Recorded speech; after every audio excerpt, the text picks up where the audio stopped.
But if we've not had a good relationship and I'm not really feeling warm and fuzzy that you're doing everything that you're supposed to do to get it to closing, and your buyers kind of suck and they're not doing anything they're supposed to do to get it to closing, and you come and you ask me, hey, we're supposed to close on this date, and it's going to be like 3 or 4 days after that.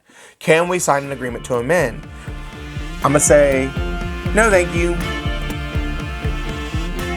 And here's why.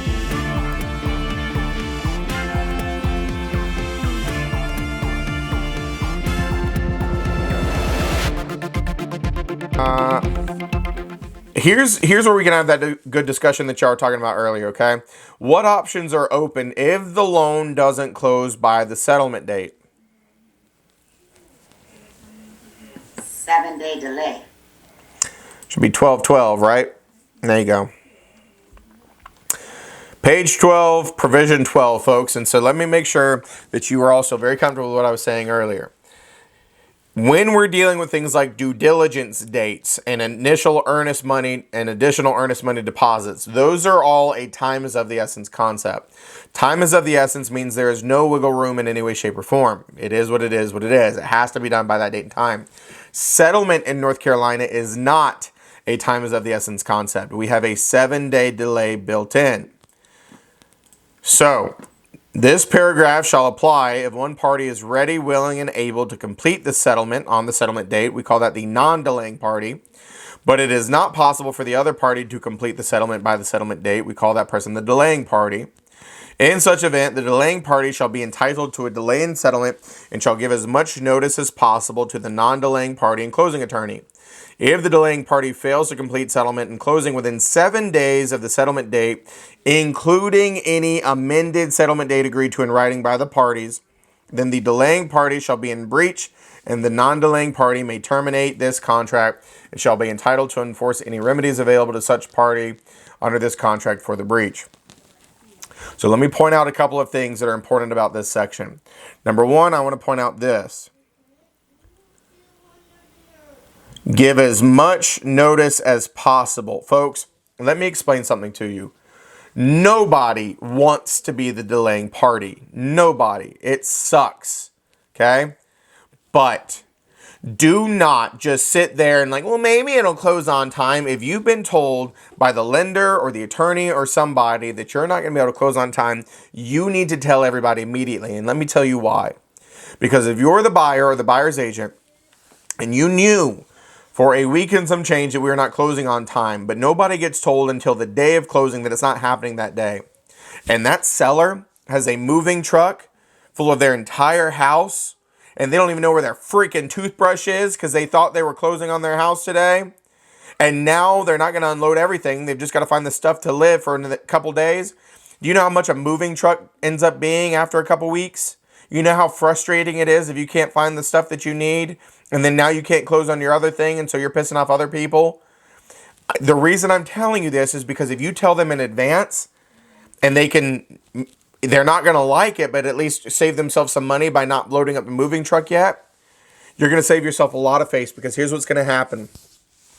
I promise you, if you waited till the day of closing and day 8 hits, they are going to smile from ear to ear while they sign that termination, and they say, burn in hell, because you cost them $10,000 in extra moving cost expenses. They will not help you out. But if you look after them and you tell them, hey, I'm really sorry, it's this, that, and you save them some money, then it's going to cause a lot less headache and tension. I promise you, if you make somebody pack their truck up and it just sits there for days, they are going to relish in the fact to screw you over. Does that make sense for everybody? Nobody likes to be a delaying party, but do not wait until the last minute to tell them that there's going to be a delay. You tell them the second you know. If you know a week in advance, 2 weeks in advance, tell them, hey, I'm really sorry. I don't think we're going to close on time. I'm working on it. Now, let me give you some other advice here, because Daniel had a very interesting situation. Let me tell you how sometimes in my negotiations, I'm something that rhymes with Bick. Okay? I'm one of those things every once in a while, all right? And let me explain.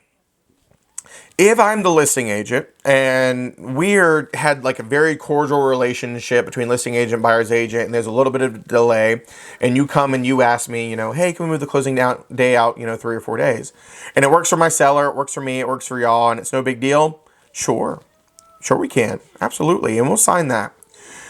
But if we've not had a good relationship, and I'm not really feeling warm and fuzzy that you're doing everything that you're supposed to do to get it to closing, and your buyers kind of suck and they're not doing anything they're supposed to do to get it to closing, and you come and you ask me, hey, we're supposed to close on this date, and it's going to be like 3 or 4 days after that. Can we sign an agreement to amend? I'm going to say, no, thank you. And here's why. That 7-day delay is built in. I'm like, oh, you just need 3 or 4 days? You've got that. Because you've got this 7-day delay. And by not giving it to you, I keep the pressure on you. Because here's the thing. If I give you 7 days, and then you have 7 days after that, there's no fire under your butt. But if I don't give you anything and you just have that 7 days, folks, you know what kind of anxiety a buyer will get being on day 8, 9, and 10. Folks, the contract doesn't automatically terminate, but if they're past that day, knowing that the seller can terminate at any second, they're going to get stuff done.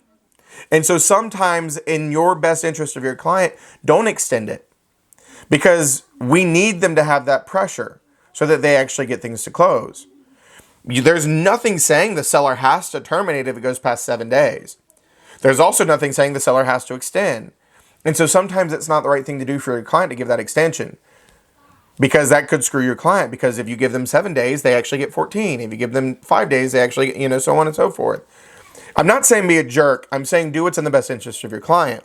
When you deal with the extension, the delay in settlement, if all parties agree to extend it, do understand that there is an option on the agreement to amend where you would allow this extension to change it from a 7-day delay to a 4-day delay.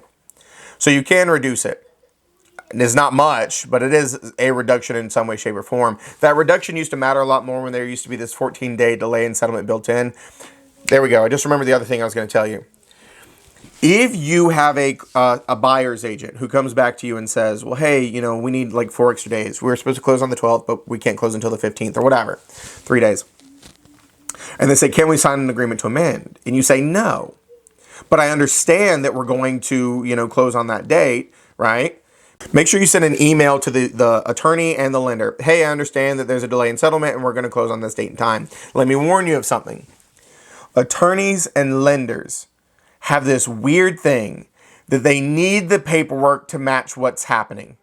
And so both the attorney and the lender are going to ask you, well, since we're closing on this day, can we get an agreement to amend? And you very strongly and firmly say no. Because they have this huge problem with the paperwork not matching up with what's happening.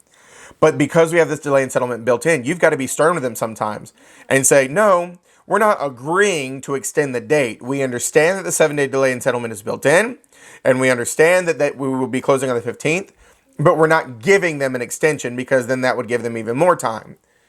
Because I promise you, the attorneys and the lenders are both going to say, can I get an agreement to amend? And you just tell them no. Because you're doing what's in the best interest of your client. Once again, I'm not saying be the thing that rhymes with Bick. I'm just saying, if it's in the best interest of your client, you've got to look out for them first. Makes complete sense, because you got people waiting to move, all kinds of stuff hinge on it.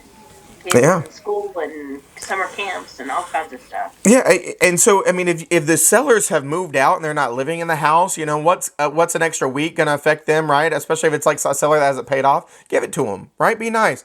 But if you're in a position, right, where, we can't just give them all the time in the world, keep the pressure on them. Don't give them that extension. Because nothing gets a buyer to do what they're supposed to do more than knowing that they can be terminated on at any time and lose all their due diligence and all their earnest money.